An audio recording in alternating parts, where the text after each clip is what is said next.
All India time.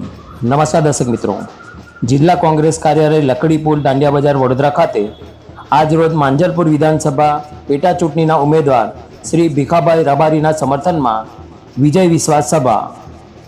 Manjalpur વિધાનસભા પેટા ચૂંટણીના કોંગ્રેસના ઉમેદવાર શ્રી ભીખાભાઈ રબારીના સમર્થનમાં વિજય વિશ્વાસ સંકલ્પ સભામાં ગુજરાત પ્રદેશ કોંગ્રેસ સમિતિના પ્રમુખ શ્રી અમિતભાઈ ચાવડા, એઆઈસીસી સેક્રેટરી મધ્ય ગુજરાત વિધાનસભા વિપક્ષ નેતા શ્રી તુષાર ચૌધરી તેમજ વડોદરા શહેર જિલ્લાના પ્રભારી શ્રી વિમલ શાહ પણ ઉપસ્થિત રહ્યા। રિપોર્ટ દેવીલાલ મેવાડા, વડોદરા।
जीपे का स्कैनर देखो ना।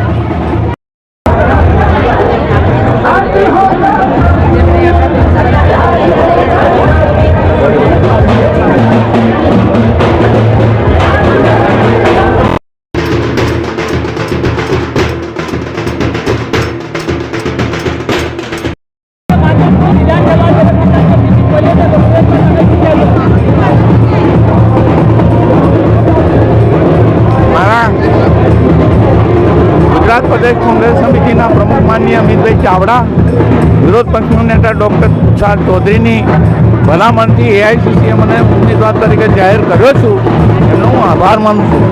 સાથે સાથે આ ચૂંટણીમાં એ આ વિધાનસભાની અંદર હું વિધાનસભ્ય તરીકે, કોર્પોરેટર તરીકે બધી સેવાઓ બજાવી ચૂકેલો છું અને કોંગ્રેસે 30 વર્ષ પછી મને તક આપી છે। એટલે જનતાને હું કહેવાનું છું કે હું જે કાળની અંદર હતો, જે કંઈ કરેલું છે કોંગ્રેસે કરેલું છે, માધ્યમ હું બન્યો છું, નિમિત્ત હું બન્યો છું। એટલે જનતાને હું કહેવાનો છું કે એક તક મને આપો, જેથી કરીને બધી જગ્યાએ ભાજપ બેઠેલું છે એનો અવાજ બનું બધાનો ને લડું। એટલા માટે હું વિનંતી કરવાનું છું, જનતા જનાર્દને મેં આ એરિયાની અંદર મારી કારકિર્દી બનાવી, એ જે કર્યું છે એટલે ફરીથી યાદ કરીને એમને હું વિનંતી કરું છું, આ મારો મેસેજ છે, એમનો અવાજ બનીને હું કામ કરવાનું છું।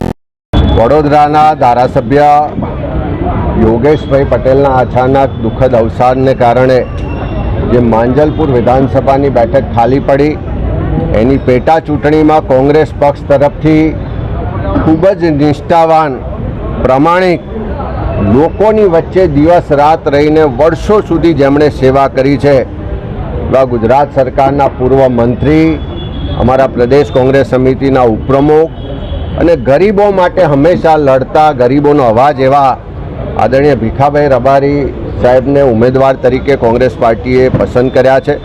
એ માટે હું અમારા રાષ્ટ્રીય અધ્યક્ષ આદરણીય ખડગે સાહેબ, વિપક્ષના નેતા આદરણીય રાહુલજી, સોનિયાજી, અમારા પ્રભારી આદરણીય મુકુલજી, કેસી વેણુગોપાલજી, તમામ નેતૃત્વનો આભાર માનું છું।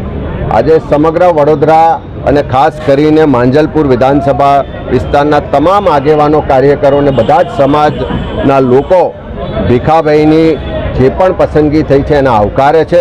આજે અમે બધા જ સાથે મળી અને એમનું ઉમેદવારી ફોર્મ ભરવા જઈ રહ્યા છે।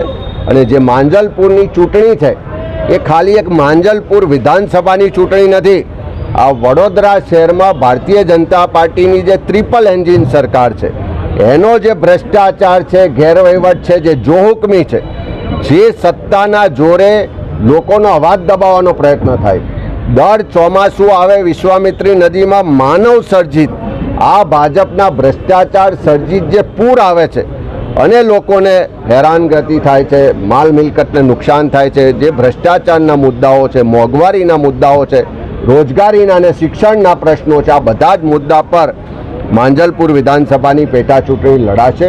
એક એક ઘેર જઈશું, એક એક મતદારને મળીશું અને આ વડોદરા વાસીઓ આખા ગુજરાત અને દેશને આવનારા દિવસોમાં સંદેશ આપશે કે આ માંજલપુરની સીટ પર કોંગ્રેસને આશીર્વાદ આપીને ભારતીય જનતા પાર્ટીનું જે ભ્રષ્ટ શાસન છે એને 2027માં જાકારો મળવાનો છે. એનો સંદેશ આ માંજલપુર વિધાનસભાની સીટ પરથી અહીંની જનતાને મતદારો આપશે. Thank you.